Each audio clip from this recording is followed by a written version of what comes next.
Hello Hindi के विद्यार्थियों, कैसे हैं आप सब बच्चों। आज हम लोग पढ़ने जा रहे हैं एक बहुत ही मज़ेदार टॉपिक, परसर्ग या कारक चिन्ह। ठीक है, ये हिंदी ग्रामर में बहुत ही इंपॉर्टेंट है और इसे हम लोग पढ़ेंगे एक मज़ेदार कहानी के माध्यम से। सबसे पहले देख लेते हैं कि परसर्ग किसे कहते हैं। और जो जो बच्चे देख रहे हैं फटाफट से अपने अंगूठे को कस दीजिए, लाइक करिए और चैनल को सब्सक्राइब कर दीजिए।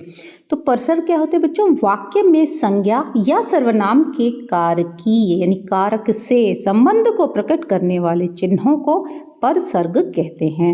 इन्हें कारक चिन्ह भी कहा जाता है। कारक कितने होते हैं? 8 और उनके परसर्ग होते हैं। कौन कौन से कारक हैं देखिए बच्चों। कर्ता, ने क्या है? परसर्ग है ना।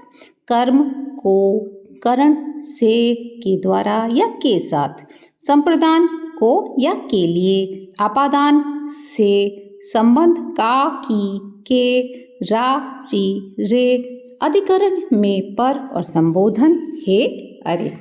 ठीक है, अब सुनिए एक मजेदार कहानी। राम ने पपीते को चाकू से सीता के लिए काटा और फल से बीज को अलग किया। सीता का हिस्सा पत्ते पर रख कर देते हुए बोले, हे सीते, पपीता खा लो।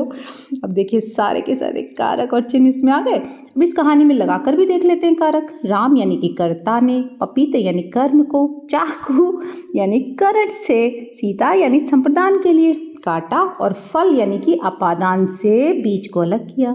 सीता यानी कि संबंध का हिस्सा पत्ते यानी कि अधिकरण पर रख कर देते हुए बोले, संबोधन करते हुए, हे सीते, पपीता खा लो। ठीक है, ऐसे आपको सारे के सारे कारक चिन्ह और कारक याद हो जाएंगे। ठीक है, अब देखिए कारक 8 है और हर एक के अलग अलग चिन्ह हैं। कैसे? कर्ता कारक, मोहन ने पुस्तक पढ़ी।